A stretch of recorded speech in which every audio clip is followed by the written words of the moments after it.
Hello and welcome to India Speak, the Center for Policy Research's podcast series.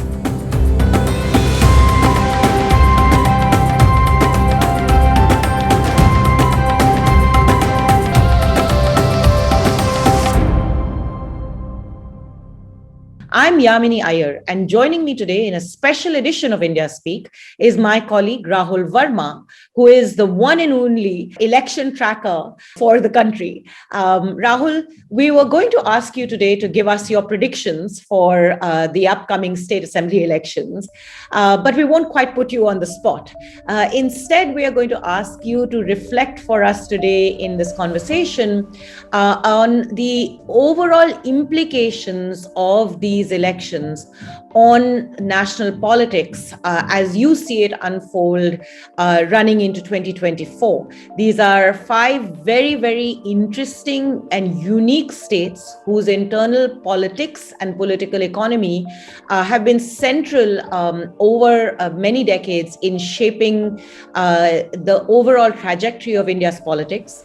And therefore, the outcomes, although quite distinct in each state, are likely to collectively have a fairly significant effect on the political trajectory running into the general elections in 24. So Rahul, to begin with, can I request you to give us a overview of what you see as the most critical what you see as the most salient features of the elections in each of these different states as they go to the polls?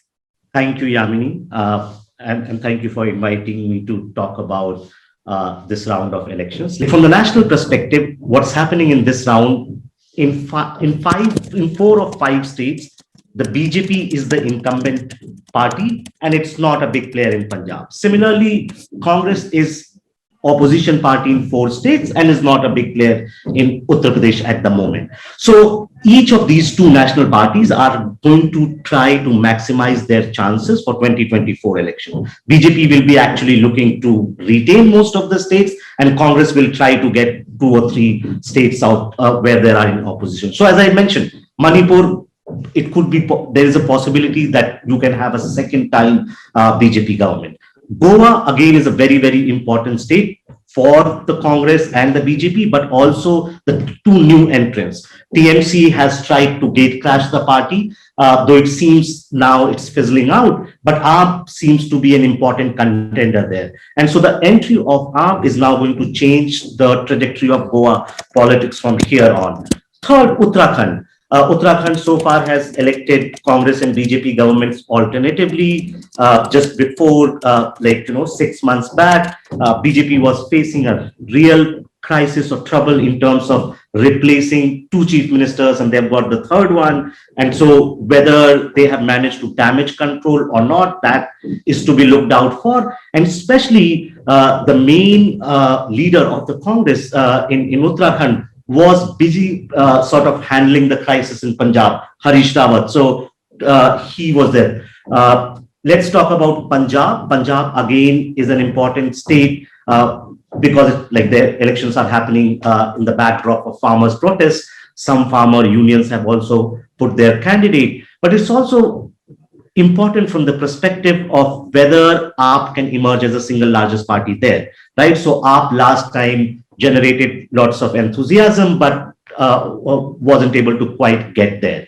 If AAP manages to do really well in Punjab, manage to improve its performance in Goa or Uttarakhand, AAP will be basically try to at least position itself as the number 2 party, or at least in some sort of people's perception that there is another party other than Congress.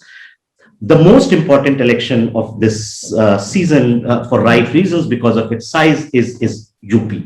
UP is important, one, for the national sort of trajectory, given 1/6 of every MP comes from the UP, but it's also important from internal BJP's politics. No other CM other than in 1950s GB Pant has ever come back. No political party after 1989 has ever come back. So in 2017, BJP had a very, very large advantage over its rival. Can they continue with that kind of advantage and manage to win?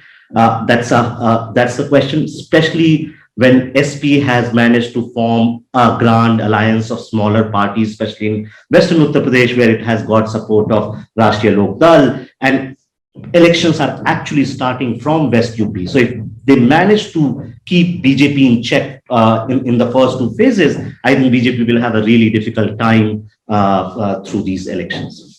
Rahul, there are two interesting points that emerge from your description of what's unique across states. Each state, of course, is different, but I think there are some trends that we can discern, or some commonalities rather, that we can discern that may give us a sense of some of the big shifts that are taking place in Indian politics. First and foremost, the entry of AAP. So the national game at some level is now not just a BJP versus Congress play. It is, at least there are two possible states where AAP is now being taken as an extremely serious contender outside of its home base of the state of Delhi. So are we now going to see the beginnings of what may end up becoming a three-cornered election, at least in some parts of the country, as we look forward to 2024? What does this new player a new serious player in the electoral cycle mean for us? So, Yamini, going forward, not just this current cycle, but two elections in November, December, Gujarat and Himachal Pradesh, and then 2023 cycle in Northeast. Actually, if you look this 1.5 years from now, this is basically going to shape up the new national party system. So, yes, TMC is making noises about entering in Goa by basically getting legislators from Congress, but TMC is adopting a very similar strategy in the East. So TMC states are going to come in 2023, basically the state of Mizoram, and the Tripura and other states. So there is a game, as you pointed out, happening between the opposition parties. So for all the talks of opposition alliance, now there is a competition within the opposition to emerge as the center of focal point. And this is important for political parties, right? Now they have experienced that they have a very solid base there in their home states. So they want to expand. And expansion into other territories will basically bring in more resources to contest 2024 cycle. So AAP will try to basically get into states like Punjab, where there are serious contenders, but also in states like Goa or Gujarat, where they can, even if they can get 10 or 15%, that's going to affect the outcome in those various states. And similarly, TMC is also doing the same. So going forward, what we are going to may find out in the short term, BJP will be happy that there is much more competition happening for the second state spot, leading to fragmentation and increasing the electoral distance between the first party and whoever the second party is going to be. But we also must remember that despite all these things, Congress still has like a large presence, 20% vote share, at least get 50 or 60 odd seats. If you think about what AAP can achieve, say if they do well, like in Delhi, Punjab, Goa, all of this will max give them 25 to 30 seats. Similarly, even if TMC sweeps Bengal and a couple of smaller northeastern states, again, it will be in the range of 50. So basically, three players will be basically competing for 30 to 50 seats. So in short run, this will be good for BJP. But in long run, you never know, right? One of these players will be also attacking BJP. And at the same time, if you look at Uttar Pradesh, that has had often multiple cornered contests, the contest now seems to be coalescing a little bit between two parties, the BJP and the Samajwadi Party, with the Congress playing a not so significant third wheel. Can you tell us a little bit about how you see the BJP versus SP dynamic play out in Uttar Pradesh? And what I think would be topmost on our listeners' mind, the BJP has built a narrative of its own Hindutva politics over these last 5-10 years, and particularly after 2019 as one that consolidated the Hindu lower caste vote. So how is that caste politics now playing out vis-a-vis the re-emergence in some senses of the SP as a serious contender on its own? Yeah. Okay, thank you, Yamini. This is a hard question to actually answer, but let's think through 2-3 different vantages point. One, I think what you really pointed out, that UP is basically becoming a laboratory of Hindutva politics in Modi era. what Gujarat used to be in the 2000s, or basically with the rise of BJP in 2014 and Yogi Adityanath becoming chief minister in 2017, UP model of Hindutva politics seems to be getting replicated across the country. So UP is important from a very ideological point of view for the BJP. Second, what UP might do if, say, BJP wins and Adityanath becomes chief minister for the second time, it will basically start the race among BJP leaders who after Modi. So from those perspective, UP is important for BJP.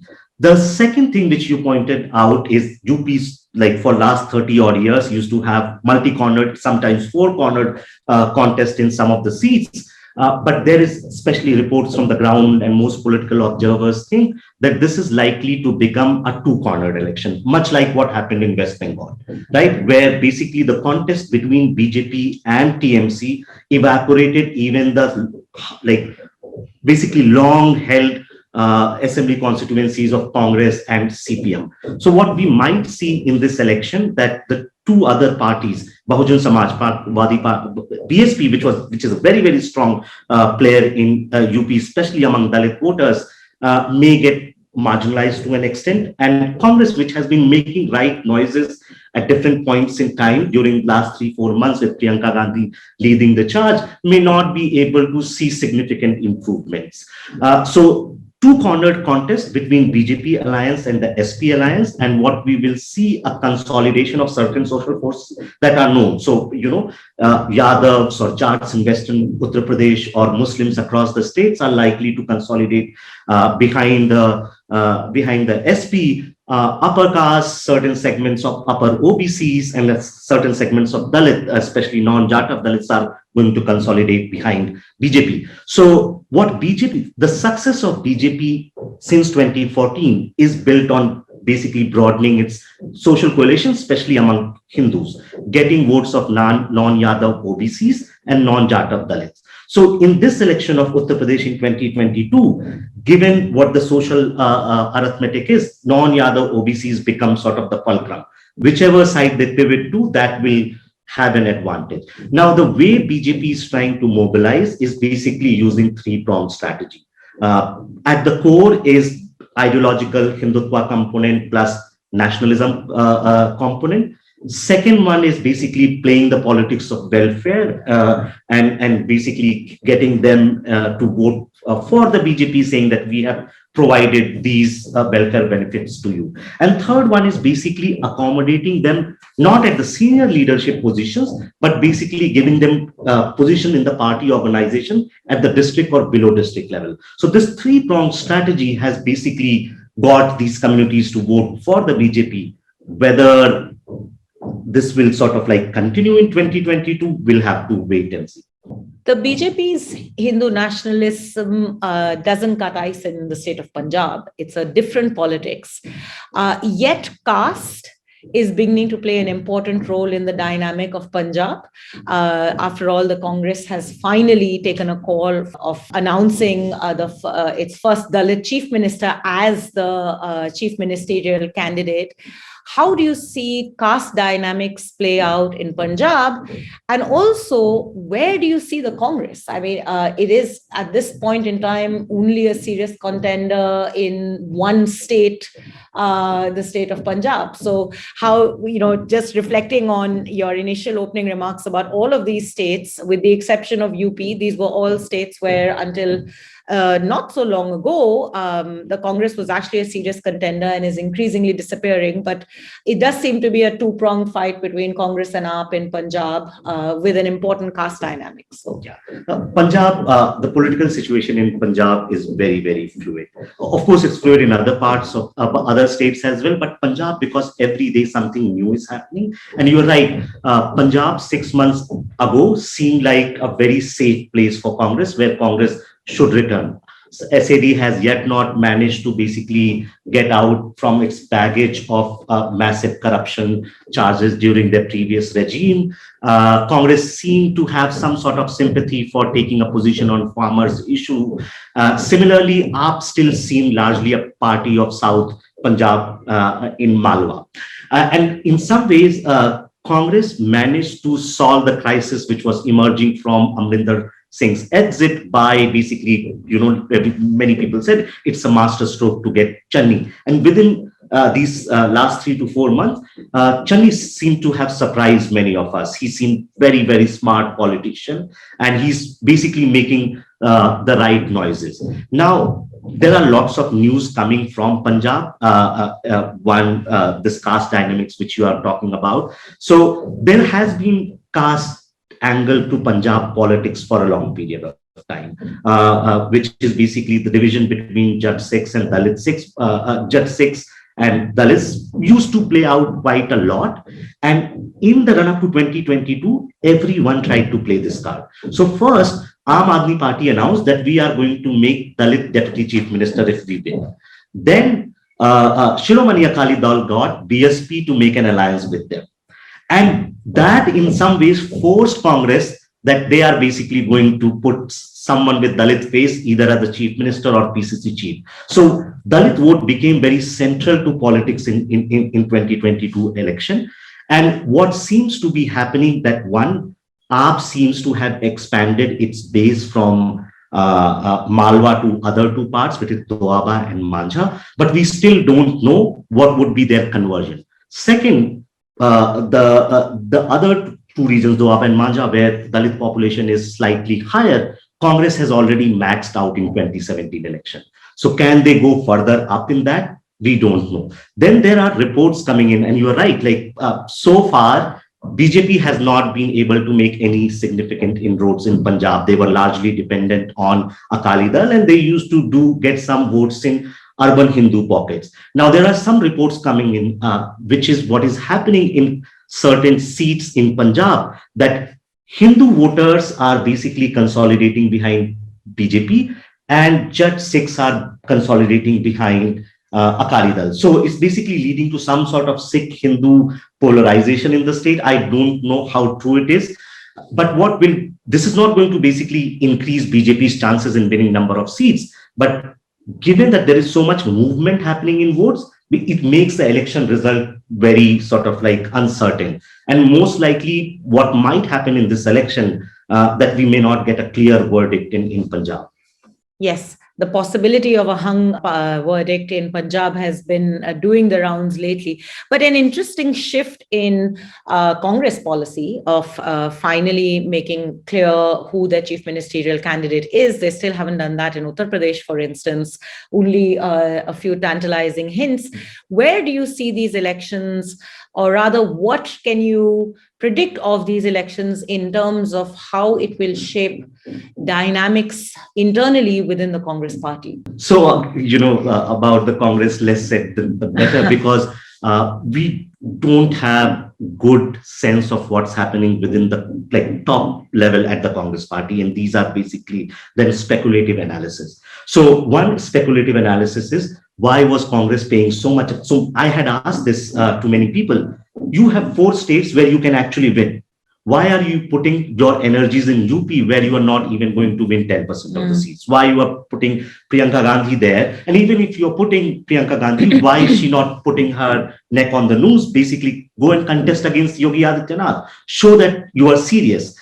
So one speculative analysis is that the family basically wants to control the party, and control of the party is also through the delegates. And because UP is the largest state, it also sends maximum number of delegates. And that's why they are spending so much time and energy in UP despite not being able to win seats. See, I think this year, and I wrote about this, that just fortunately, this could be the best year for the Congress party since 2014. There are 7 states that are going to polls, and in 6 of them, Congress is the main opposition party. And none of these state governments, think about, say, Uttarakhand or Manipur or Goa, have done spectacularly well to be able to return comfortably to power. And so even by default, Congress, with some efforts, could have won some of these seats. And this was very, very important. And this is still very, very important from Congress perspective. One, you've been losing in many states. People are leaving your party. It just builds the morale of the party that we can win. Second, and with all different talks, at the end of the day, elections require resources. And if I have to blunt, you require money to contest election. And for national parties, money basically comes from state coffers, right? So if you control many state governments, even if they are small, they are going to contribute to the national coffers. My worry is, if Congress does not win, say, Punjab or a couple of other states this time, given Rajasthan's, like every time they alternate, perhaps maybe just Chhattisgarh and Karnataka would be sort of like funding the entire campaign of Congress party, and that would be like really, really difficult for them. Moving away from political party dynamics, or rather what the elections hold for political party dynamics and the electoral strategies, one question that has puzzled many is, we are going into the elections against the backdrop of a fairly serious set of social and economic disasters precipitated by COVID-19, but also the farmers' agitation, which both highlighted the degrees of economic distress as well as the centrality of the need to re-articulate an economic strategy for the country, the challenge of unemployment, sort of epitomized, I think, in the riots over the railway posts last 2 weeks ago. Each of these have sort of highlighted that these are not elections that are being fought in normal times. Critical constituencies of the youth, the poor, the vulnerable, the farmer, each of whom have articulated their distress to the political powers that be.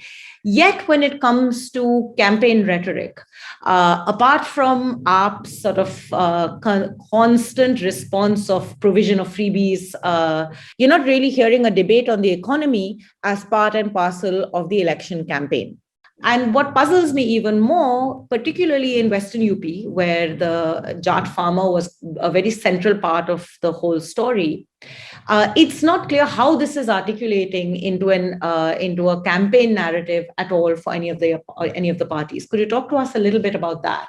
What does it mean to go into elections in times of economic distress? That's the million-dollar question, and I don't have an easy answer for you, Yamini. This is perplexing on many levels. You are absolutely right. In last couple of years, we have seen every important social constituency up in arms against the government, be it youth, from JNU and Allahabad days, to farmers, to Muslims, to Dalits in 2018. So every other important social constituency has been up in arms against the government, yet we have not seen any serious thinking to basically get them on table, talk, and basically figure out what the ways. More or less every time it seems that the government has basically wait and watch strategy and basically elongating the period of protest, thinking at some point of time these protests will fizzle out. And this is not the correct way of governing a country or going forward, because slowly these temperatures, once they will accumulate, is a recipe for disaster. And you're also absolutely right about if one follows the campaign narrative from both sides, that there is not serious discussion on the economic concerns. There was still, at least when Tejaswi Yadav in Bihar managed to reach the plank on unemployment and other things, at least in UP and in Punjab and Uttarakhand, which I have closely followed, the economic concerns remain part of campaign, but they are not the central focus. Even from the government side, they are not, say, for example, in UP, BJP does talk about welfare schemes and infrastructure from time to time, but that's not the central plan. Central plan of Yogi Adityanath seems to be 80-20, hinting at some sort of religious polarization and other things. And this is surprising. If I were advising BJP, I would be perhaps telling them to focus on welfare schemes or infrastructure and at least be seem sensitive to people's economic concern. That's what not the government is doing. And we were talking about the budget today, right? You asked me this question and I don't have an answer to this. Why have the social sector expenditure, especially for important welfare schemes, the money has been reduced? We don't know. Perhaps government in its wisdom think that they are they are one, on the right path of basically economic governance. Two, welfare schemes have done what they were supposed to do. And three, and I think this might be the most important thing, which is the government or the BJP in its wisdom think that economy is not going to become the central issue of elections and opposition will not be able to make it. And so why bother about it? That's really the critical puzzle. One would assume that elections in times of economic distress would be the opportunity to bring economic distress on the table front and center, particularly on the part of the opposition mobilization. But it doesn't seem to have centered itself around that. And it sort of raises important questions about whether we actually do have an economic consensus amongst political parties, even if that economic consensus in terms of policy is not necessarily lending itself into improved economic outcomes for the citizenry. But I guess that's a conversation we should have on another day, and certainly after the elections. This has been a really, really insightful conversation, Rahul. We've traveled through the east, the west, the north, and the critical state of Uttar Pradesh, and looked at the range of issues that are emerging in terms of trends, the emergence of Aam Aadmi Party, and to a degree the Trinamool Congress as a new sort of set of opposition forces that collectively may be changing the dynamic of what the opposition is going to look like. The big puzzle of the Congress, as you rightly say, these are elections in many parts of the country that the Congress had more opportunity to win than lose. It's put in a significant amount of its eggs into the UP basket, even as some eggs still stay in Punjab, I think. Yet it's not clear what this is going to mean for Congress strategy going forward. The emergence of a two-cornered fight between the Samajwadi Party and the BJP in Uttar Pradesh, I think is going to probably change some of the dynamics of traditional caste politics that have dominated the state ever since liberalization over the last 30 odd years. So are we seeing a new churning is also a question on my mind. Let's just focus in on Manipur for a quick last second. I think in the sense of not specifically Manipur, but in the Northeast, we have seen both the surprising emergence of the BJP as a significant political force, given the fact that its demography is different, but also a lot of internal churning, particularly, if you see over AFSPA and, the relationship between the military and the citizenry. How do you think is this going to in any way impact the BJP's sort of attempts to gain a stronghold in the Northeast? So you put me on a spot. My knowledge about the Northeast is a bit limited because I'm not extensively. Sure, and the Northeast is very complicated. Yes. I wouldn't venture to answer questions about it. Yeah, but some things, especially reading reportage from that part of the country, is at least between 2014 and 2019, BJP was like a newcomer, right? So there was an excitement about both BJP and Prime Minister Narendra Modi. And then with help of Himanta Biswa Sarma, who is a very tactical, a very smart tactician, what they managed to do is enter into many parts of Northeast using all kinds of strategies of politics, right? Mergers and acquisitions and basically borrowing leaders from other parties. So if you look at, there is some data to suggest, which is what is happening in Northeast, half of BJP-led cabinets are basically members of other parties, right? So there is no organic growth of BJP in Northeast. It basically suddenly sprung a surprise post 2014 after winning Assam in 2016 and then defeating Tripura in 2018, then defeating CPM in Tripura in 2018. So they managed to basically enter the space through alliances, through mergers, and through getting players from other places. But between this period, what we have also seen these social unrest and social tensions. The question for BJP is, can they manage their hold onto that space? Have they managed to basically got some ideological foothold on the in that part of the country. That remains to be seen. Many a times what happens when you are part of the government through your patronage network, you manage to create, like, you had no organization, but you must have managed to build some iota of organization there.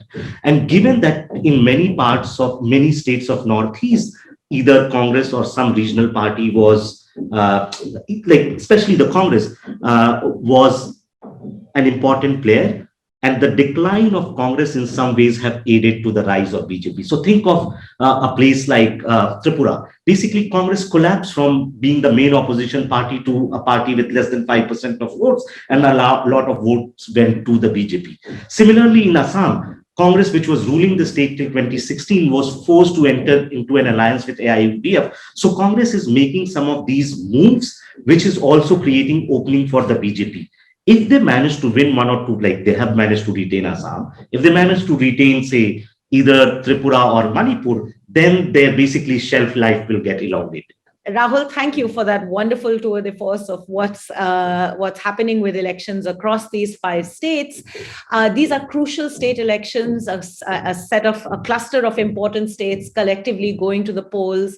State elections in these times also tell us a lot about the dynamics of center-state relations and what we can expect for how state elections contribute into trends for national elections. Do you think that the outcomes, in what ways rather, do you think the outcomes of these elections will potentially shape center-state relations and their politics over the next 3 years before 2024? Yamini, you have done a lot of work in this area, and you know that center-state dynamics are also determined by the kind of majority or power the national government holds, right? And sometimes power is not just how many seats you have in the parliament, but what is your perceptive power. So if BJP, for example, not do well in some of these states, and especially UP, the perceptive power of BJP will start declining, right? And the party will have to play a bit more accommodative role. And what you will also see that there will be much more dynamism within the opposition. Opposition will start pushing back, like we saw since 2021, when you saw in Tamil Nadu DMK winning and TMC basically managed to hold on to BJP's expansion in West Bengal. So first thing, I think these elections, if BJP does not manage to hold on to, the party will have to become much more accommodative and in its responses to the opposition. Second thing to look out for is how will AAP perform. TMC will see in 2023, because that will change the relationship within the opposition. Because now there is also, as I mentioned earlier, there is also a contest happening between 3 players in the opposition to get a perceptive limelight that the opposition will or not be always led by the Congress, but there are other players who can become important. And 3, because every time such important state of elections, when they go together, we tend to call them semifinals. But anyone who follows sports knows that the final is very, very different from semifinal. The winner of the semifinal only gets to play the final. It does not mean that they have an upper hand or an advantage. So, for example, if BJP say loses UP, yes, they are going to have difficulty till 2024. They will have to become more accommodative. But does that ensure that they will not win 2024? I don't think that will happen. Similarly, even if they win UP, that does not ensure that they will not face challenges going forward in 2024. So these round of elections are important for signaling, for basically getting more players to their side, for collection of more resources, but they can only tell very partially about what will happen in 2020. So the 2024 game is still going to be on, and there are exciting times ahead. Thank you very much, Rahul, for joining us today, and looking forward to talking to you after the results to discern better what these state elections mean in the run-up to 2024. Thank you for listening. Thank you.